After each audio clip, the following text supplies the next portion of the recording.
disappointing afternoon, 2-0 defeat by Fleetwood Town. How did you think the game went? Fantastic, yeah. It wasn't disappointing. It was a great team shape from us, which we expected. The results are irrelevant. As we've said all the way through, win or lose. But no, yeah, I'm over the moon with the shape. The results, yeah, it's 2-0 against a League One team. And yeah, we had chances of our own. Cam was outstanding second half and made some great saves. But ultimately, the main thing for us today was about shape out of possession. Obviously, playing against Fleetwood Town, as you just mentioned, is a League One side. For a non-league club like Radcliffe to be able to have that opportunity to play Fleetwood must have been a great experience for all the lads. Yeah, there was no big names on the pitch. I didn't see any. Did you?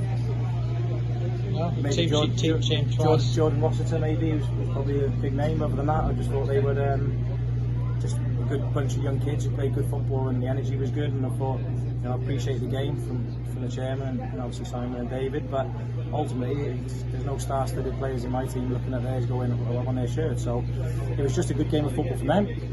Good discipline and shape from us, and we both come away with lots of positives. In terms of pre-season, we know it's all about the performance and players getting minutes under the belt. For the players that played, talk about which the players that impress you and what you've been trying to get out of the players during this pre-season. They've all impressed me. Yeah, not just one person has impressed me. A few people have annoyed me over the last couple of days, which is natural in football. But yeah, listen, for me, it's about painting the picture, and once they get the picture, which they did today out of possession, and they're coming off thinking, oh, we were terrible today.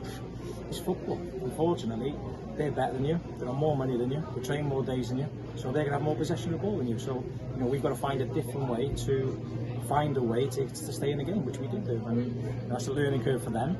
We'll play Scam on Tuesday, and we'll have a lot more possession of the ball.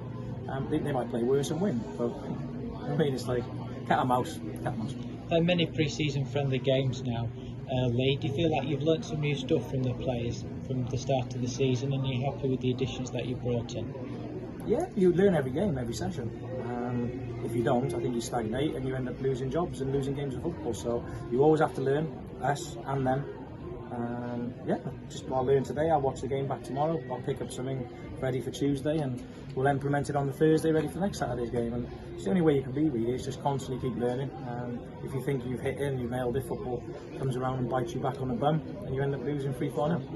Some of the players that you have brought in, you're expecting some new additions in the coming weeks, and maybe even some departures as well? Possibly, yeah. People can play themselves into the team, out of the team. We had people there today who played. There was people in the crowd today watching. Ultimately, it's got to work for them. It's got to work for us, as people and financial wise. Football evolves every day. I could have a phone call tomorrow and I could get David Beckham. And unfortunately, Luca Navarro or Adam Dawson, you're gone. But that's how football works. But I'm only kidding with them. But football changes, and you're always looking to be better. And that's either staff, is it players, is it media men, it's every around you. You want to make it better around you. Obviously, hopefully, all being well, this will be what will be incredibly your first full season at the club. You must be really excited for that. I'm actually more excited about a full season, to be honest with you, than any of the games. Just to see where I am in terms of my own development, and if I am any good, no one knows. I won't get 12 games in 2 years, so I'll enjoy it. I work hard, hopefully I get a full season at it, and we'll be where we're meant to be at the end of the season.